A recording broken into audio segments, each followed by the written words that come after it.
Hello YouTubers, so dito po kami ngayon. Susunduin kasi namin si ang kuya ko sa Manila kasi lockdown na ngayon sa buong Northern Luzon dahil sa banta ng NCOV. Ay naka-red alert na yung mga officials po natin. So tara, yeba!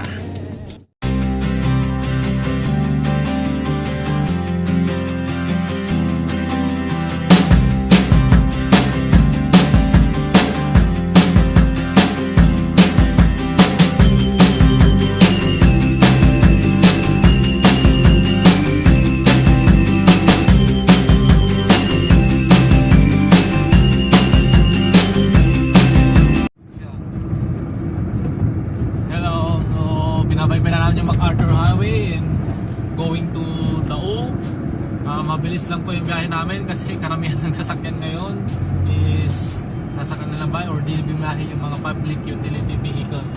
Bawal na po kasi dahil sa lockdown. And mayroong executive order ang aming governor na mamayang 8 PM walang sasakyan sa labas. Diba? So dito lang kami sa triplex.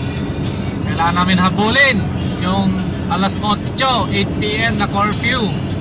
So we have 4 hours to go. Dapat walang supply, stable lang sa 100. And saktong-sakto alas 8 na sa bahay na kami bago mag-lockdown ang Pangasinan.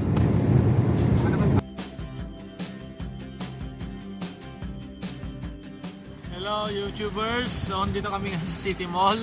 I-rescue kasi namin yung kuya ko na stranded sa Dao. Wala na pong masakyan na public utility vehicle dahil sa lockdown dito sa Philippines, sa Northern Luzon. So yung City Mall is closed din. Lahat ng mall dito close, as in close, wala kang matakbuhan. Meron kami public utility CR, so sa CR. And iba talaga doon, NCOV na to, pinasarap ko lahat ng establishment.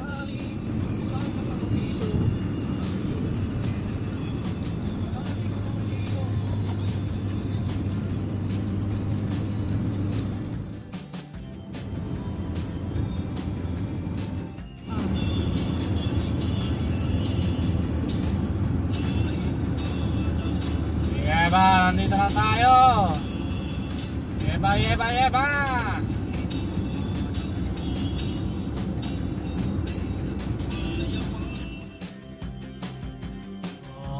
Hello guys, nandito na ako sa Mabalacat, Dao, bus terminal kung saan susundin namin yung kuya ko na akala niya siguro may bus na siyang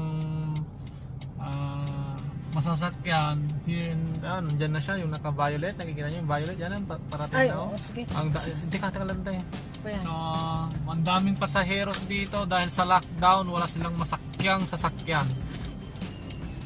Yan na si kuya ko. Yeba.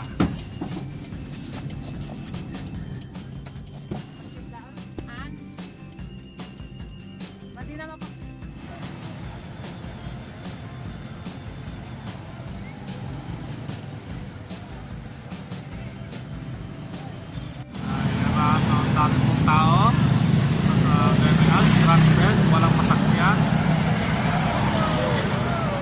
Diba? Dito talaga ito, lockdown, pati public vehicles, wala na. Welcome aboard, dito na yung sundo namin. Hello! Diba? Tara, uwi na tayo kasi habulin natin yung alas 8 na lockdown ng Pangasinan. And time check 5:30, so we have 1.5 hour na makapunta doon na hindi na madelay. So estimate ko 1 hour nandun na kami. Diba?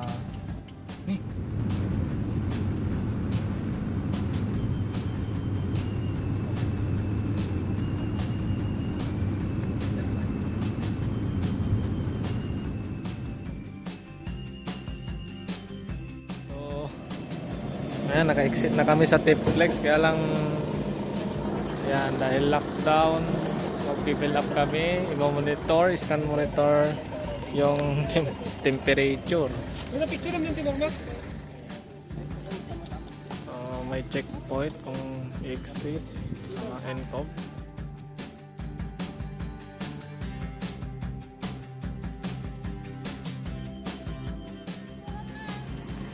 Wow, na-picture ako. Hello YouTubers, nasa Binalunan na kami and sarado po lahat ng fast food po dito.